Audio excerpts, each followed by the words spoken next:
नमो बुद्धाय, जय भीम, जय भारत, जय संविधान, जोहार साथियों। क्या आप जानते हैं मध्य प्रदेश के छतरपुर के अंदर अभी 2 दिन पहले इतना शर्मनाक हादसा हुआ। और ये हादसे केवल मध्य प्रदेश में नहीं, केवल उत्तर प्रदेश में नहीं, बल्कि जहां जहां भारतीय जनता पार्टी की सरकारें हैं, ऐसी हर जगह उनकी सरकारों के राज में इस तरह का कुचक्र, तानाशाही पूर्ण रवैया आपको देखने को मिलेगा। और ये तानाशाही रवैया ऐसा होता है कि लोग बड़ी मुश्किल से करोड़ों रुपए खर्च करके कर्ज लेकर या कहीं से भी अपना मकान बनाते हैं, लेकिन उन मकानों को जमींदोज कर दिया जाता है कानून व्यवस्था के नाम पर। लेकिन क्या देश के अंदर कोर्ट है या नहीं है? क्या देश में कानून है या नहीं है? क्या कानून की नज़र में सब लोग समान हैं या नहीं है? ये बात जानने के लिए आपको छतरपुर की घटना को देखना होगा, जहां एक धर्म के किसी धर्म गुरु ने दूसरे धर्म के महापुरुषों के बारे में कुछ अपमानजनक बात कही और उस दूसरे जन्म के सैकड़ों लोग एक ज्ञापन देने के लिए पुलिस थाने जाते हैं छतरपुर के अंदर, और वहां नारेबाजी होती है। लेकिन कोई शरारती तत्व पुलिस के ऊपर पत्थरबाजी कर देता है और उसका रिजल्ट ये होता है कि उसके बाद उन लोगों को पकड़ा जाता है। अगर किसी ने गलत किया है, कानून का उल्लंघन किया है, निश्चित तौर पर उसके खिलाफ कानूनी कार्रवाई होनी चाहिए, मुकदमा दर्ज होना चाहिए, चार्जशीट कोर्ट के अंदर दाखिल होनी चाहिए, ट्रायल होना चाहिए, और कोर्ट को लगता है कि हाँ जुर्म हुआ है तो कोर्ट उसको सजा दे, इससे किसी को कोई इनकार नहीं है। लेकिन क्या सरकारों को इतनी पावर है कि वो कानून को ताक पर रखकर, देश के संविधान को ताक पर रखकर और कोर्ट के को साइड करते हुए खुद ही तुरंत सजा दे दे किसी को? जानते हो इसमें क्या हुआ? उसके बाद जिनके नेतृत्व में लोग गए थे थाने के अंदर प्रदर्शन करने के लिए, ज्ञापन देने के लिए, उन लोगों को ही न केवल पकड़ा गया बल्कि उनके साथ मार पिटाई गई, बल्कि उनकी करोड़ों की एक बहुत बड़ी बिल्डिंग, पूरी की पूरी बिल्डिंग जमींदोज कर दी गई बुलडोजर चलाकर, और उसके साथ साथ जितनी कारें थी वो तोड़ दी गई, उसको भी बिल्कुल मटिया मेट कर दिया गया, उनके भाई के मकान को गिरा दिया गया, और सिर्फ इसलिए चूंकि वो एक मुस्लिम संप्रदाय से थे।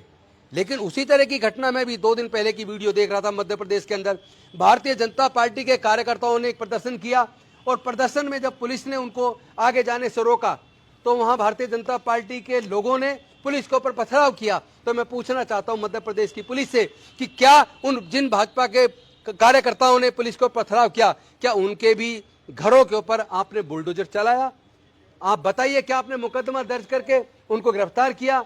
क्या जिस तरह मुस्लिम पक्ष के लोगों को नंगा करके या मार पिटाई करके उनको परेड निकाली गई, अपमानित किया गया, क्या इसी तरह का काम भारतीय जनता पार्टी के कार्यकर्ताओं के साथ हुआ? देश में हमने सुना था, एक कानून का छात्र होने के नाते हमने पढ़ा था, there is equality before the law, there is rule of law, equal among equals. लेकिन क्या वास्तव में इक्वल अमंग इक्वल है? क्या वास्तव में देश में कानून का शासन है? सरकार की इस नियत और इस तानाशाहीपूर्ण रवैये को अगर देखें, जिस तरह बुलडोजर जगह जगह चलाए जा रहे हैं, और वो भी विशेष रूप से मुस्लिम, दलित, पिछड़े, आदिवासियों के ऊपर चलते हैं, लेकिन जहां भारतीय जनता पार्टी के लोग दूसरे पक्ष में होते हैं उनके खिलाफ कोई कार्रवाई होती दिखती नहीं है। मैं पूरे देश के लोगों से निवेदन करना चाहता हूं, देश के लोगों, ये लोग इतने जालिम लोग हैं, अगर इनको 400 पार वास्तव में मिल जाता तो डॉक्टर बाबा साहेब अम्बेडकर के संविधान को बदल डालते, और उसके बाद किस तरह की तानाशाही होती है आप समझ भी नहीं सकते थे। वैसे ही पूरे विपक्ष को तो ये केस, झूठे केस बना बना के जेल में डाल ही रहे हैं, लेकिन समाज के लोग अगर पुलिस से मांग करते हैं उनको प्रताड़ना दी जाती है, लोगों के घरों पर बुलडोजर चला दिया जाता है। और ये कार्रवाई एक तरफा क्यों? केवल दलित, पिछड़े, आदिवासी और माइनॉरिटीज के खिलाफ ये कार्रवाई क्यों? क्या भारतीय जनता पार्टी के लोग अगर कोई गैर कानूनी काम करते हैं तो उसके कार्रवाई नहीं होनी चाहिए? और पुलिस का तर्क देखिए, शासन का तर्क देखिए, वो कह रहे हैं कि वो बिल्डिंग बायलॉज को फॉलो किए बिना बनी थी, परमिशन के बिना बनी थी। मैं पूछना चाहता हूं, क्या मध्य प्रदेश की सरकार के अंदर जितनी बिल्डिंगें हैं, चाहे वो किसी भी धर्म के मानने वाले लोगों की हों, जितनी कोठियां हैं, क्या वो सारी कानून के दायरे में रहकर बनी है? और दूसरा, क्या आपने तोड़ने से पहले उनको कोई नोटिस दिया कि ये इलीगल बनी है? नोटिस तो आपने कोई नहीं दिया, सीधा बुलडोजर चला दिया। तो वजह ये नहीं है कि उसका नक्शा पास था या नहीं था, बल्कि वजह यह है कि वो एक अमुक धर्म को मानने वाले लोग थे और उस धर्म से आप नफरत करते हो। मैं ऐसी पार्टियों से भी निवेदन करना चाहता हूं और सवाल करना चाहता हूं, जो लोग इस संप्रदाय का वोट लेते हैं, क्या वो पार्टियां इनके उत्पीड़न के ऊपर कभी बोलेंगी या नहीं बोलेंगी? इस सवाल का जवाब देश के लोगों को जानना होगा और इस समाज के लोगों को भी जानना होगा।